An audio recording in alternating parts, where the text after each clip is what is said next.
Hola, buenas, bienvenidos a este vídeo explicativo de una de las obras más importantes de la literatura española de todos los tiempos, La Celestina, una obra que para muchos autores se considera como el inicio del Renacimiento en literatura española, ya que supone una ruptura total con todo lo establecido hasta entonces en literatura y sobre todo porque refleja ese cambio social que ya hablamos en clase cuando empezamos a hablar de la literatura del siglo XV. Vamos a hablar de que es una obra con la que la línea realista que viene teniendo la literatura española y que ya comentamos en obras como El mío Cid, que tiene un carácter mucho más realista que otras épicas de otros lugares de Europa, pues se consagra aquí, ya que esta también es una obra bastante afincada en el realismo por cosas que veremos también a lo largo de todo el vídeo. El personaje que da nombre a la obra es Celestina, aunque, como ya veremos a continuación, no es el nombre que ha recibido la obra siempre desde su publicación a finales del siglo XV. Celestina es un sinónimo ya aceptado de alcahueta, es decir, de la vieja que va a través de malas artes uniendo parejas. Pues bien, la Celestina de la alcahueta es un personaje prototípico que da la literatura española a la literatura universal, como puede ser también el Don Quijote o el Don Juan, que son también personajes que han quedado de la literatura española para la literatura del resto del mundo. En cuanto al argumento de la obra, vamos a leer el que viene en vuestro libro. La Celestina es una trágica historia de amor. Calisto, joven burgués, rico e ingenioso, persiguiendo a su halcón, entra en la huerta de Melibea y la ve. Melibea, joven y hermosa, hija única de Pleberio y Alisa, pertenece a la clase privilegiada. Se enamora de ella y trata de obtener su favor, pero es rechazado. Calisto le cuenta lo sucedido a su criado Sempronio, quien le recomienda tomar los servicios de una vieja alcahueta, Celestina, pese a la opinión inicialmente contraria de Espármeno, criado de menor edad. Esta, mediante su sabiduría y sus hechizos, consigue unir a los jóvenes enamorados. Después, los criados de Calisto, Pármeno y Sempronio, llevados por la codicia, matan a Celestina, que se niega a compartir con ellos la cadena de oro que Calisto le dio en pago de sus servicios. A partir de ahí las acciones se suceden. Calisto muere al caerse desde el muro de la casa de Melibea y ésta se suicida por amor. La obra finaliza con el llanto de Pleberio, padre de Melibea. Pues bien, este es el argumento general de la obra de la Celestina, que es vuestra lectura de primer trimestre, aunque lo examinaremos en el segundo. Así que ahora vamos a pasar a hablar de las ediciones. ¿Qué son las ediciones? Pues las versiones que tenemos de la obra y la publicación de las mismas. La primera de ellas se da en Burgos en 1499 y es una versión en la que hay 16 actos más la carta a un su amigo, del autor a un su amigo. Esta obra, más o menos igual, en 1499 en Burgos y en 1500 en Salamanca. Esa obra se titula Comedia de Calisto y Melibea. No se titula ni Celestina ni nada por el estilo. Comedia de Calisto y Melibea. ¿Qué ocurre? Después veremos el problema del género, pero que aparece otra edición en 1502 en Sevilla donde no se llama Comedia de Calisto y Melibea, sino que se llama Tragicomedia de Calisto y Melibea. ¿Qué es lo que pasa en esta obra? Pues que está ampliada, tiene un prólogo, son ya 21 actos en lugar de 16 y se incluye el tratado de Centurio, con lo cual la obra se alarga. No obstante, Calisto muere mucho en actos mucho más posteriores de los que lo hacía en la primera edición, aunque hay muchísimas más versiones. Poco a poco irán sucediéndose las versiones hasta que en 1569 ya se publica bajo el título de La Celestina, aunque previamente pasó por libro de Calisto y Melibea y de la puta vieja Celestina, etc.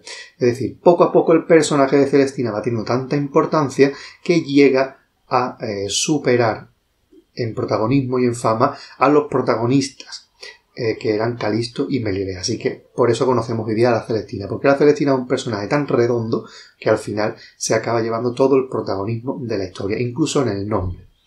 Pues bien, eso en cuanto a las ediciones, aunque podemos hablar de muchísimas ediciones más, incluso una edición en Italia a principios del siglo XVI, en la que por primera vez se nombra como Celestina la obra, pero bueno, en literatura española hasta 1569 en Alcalá no se publica como La Celestina, que es el nombre por el que la conocemos actualmente. La obra de la Celestina es de Fernando de Rojas, pero en cuanto a la autoría también hay muchísima disputa. ¿Por qué?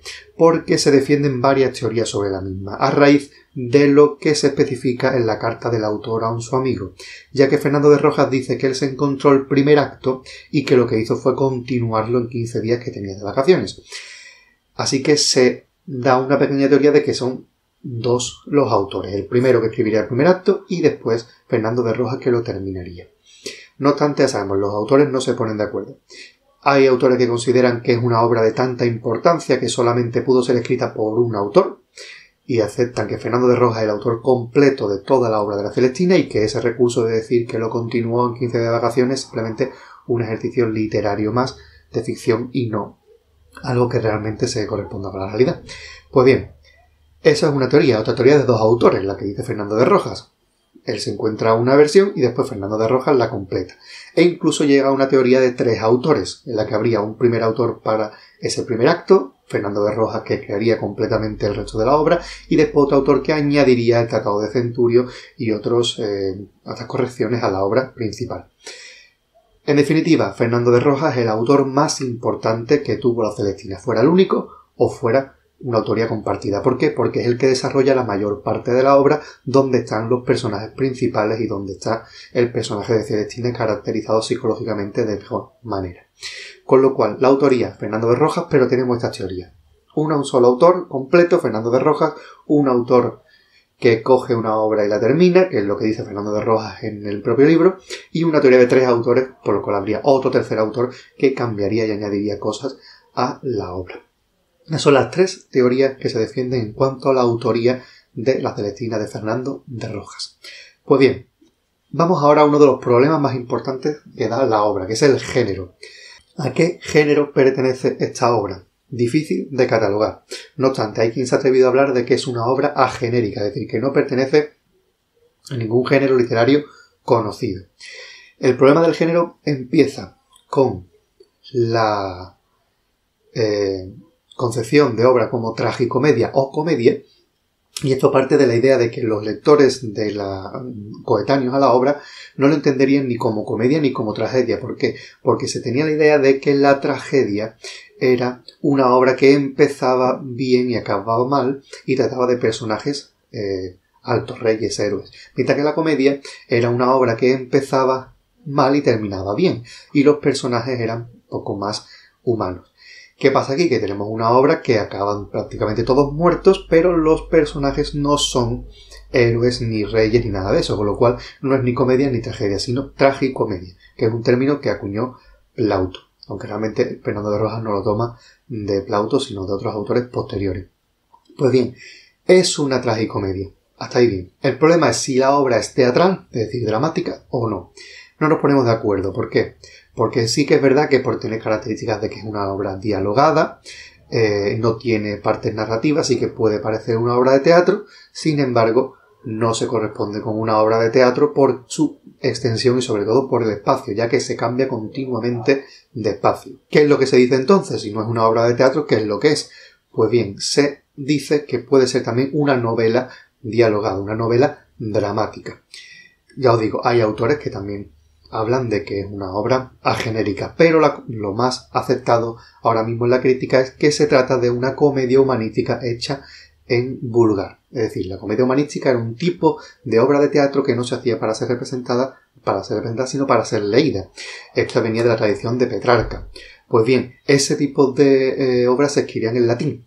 Se dice que lo que intentó Fernando de Rojas fue hacer una comedia humanística, pero en castellano, en lengua vulgar. Con lo cual se acepta ahora mismo como comedia humanística, aunque también hay autores que siguen defendiendo que es una obra teatral, porque en Italia encontramos algunos textos y en Francia textos que se presentaban durante 8 días con más de 62.000 versos de manera teatral. Con lo cual ahí está el problema del género en la Celestina.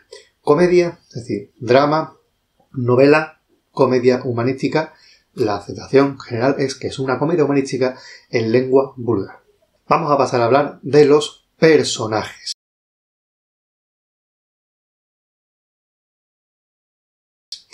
Lo importante de los personajes de la Celestina es que retratan dos mundos distintos, un mundo elevado y alto al que pertenecen Calisto y Melibea y un mundo bajo al que pertenecen el resto de personajes, es decir, Celestina con las prostitutas y los criados de Calisto. Esa división entre los dos mundos se ve perfectamente en la caracterización de todos los personajes. Sí que es verdad que todos están marcados por un carácter muy realista y vamos a hablar de cada uno de ellos. Celestina es una mujer vieja, es una mujer astuta, codiciosa, que no tiene moral ninguna y tiene su precedente en la urraca, la totaconventos que aparecía en el libro de Buen Amor. Es su antecedente, ya digo, es un personaje, como he dicho al principio, que sigue un largo recorrido a lo largo de la literatura universal, ya que es uno de los personajes que la literatura española ha dado para el resto del mundo. Una de las características principales de Celestina es su manera de utilizar el lenguaje, ya que utiliza un lenguaje culto, incluso con citas clásicas, latinismo, arcaísmos, etcétera, con los señores, es decir, con Calisto y con Melibea, y un lenguaje coloquial cuando habla con los criados y cuando habla con las prostitutas, es decir, sabe adaptarse, y en esa grandilocuencia de Celestina es donde consigue precisamente todo lo que se propone.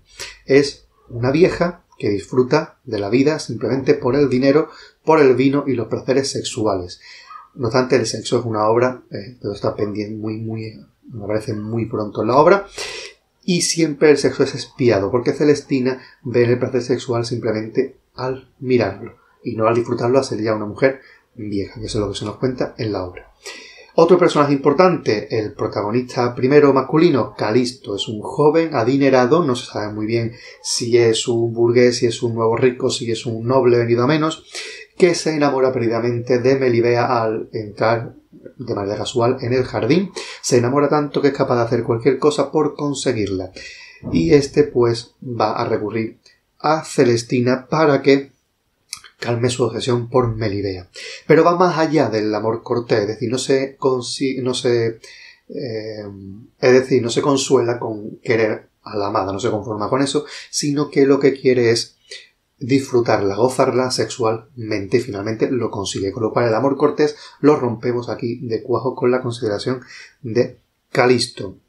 Tiene tal obsesión por Melibea que esto le lleva a la perdición, pero no obstante no se corresponde con el ideal de héroe romántico. Es decir, no es un héroe por amor, porque no muere por amor, sino que muere de casualidad al caerse desde un muro de la casa de Melibea. Con lo cual no muere por amor como sí lo hará Melibea. Pues bien, nos vamos con Melibea, la protagonista femenina, una mujer rica, una mujer que en principio rechaza a Calisto, pero que después va cambiando su opinión de él conforme conoce a Celestina, que le habla de este y le hace pues el hechizo. Una de las principales virtudes de Melibea es que intenta guardar la honra familiar. Ella vive con los padres y tiene que llevar el amor en secreto para no deshonrar a la familia. No obstante, es una familia adinerada. Finalmente es una heroína de amor. ¿Por qué? Porque sí que se suicida por amor. Cuando ve que su amado muere, se tira desde la torre y se suicida. Otro de los personajes principales son los criados. Vamos a ver primero los dos criados de Calisto y por otro lado las prostitutas de Celestina.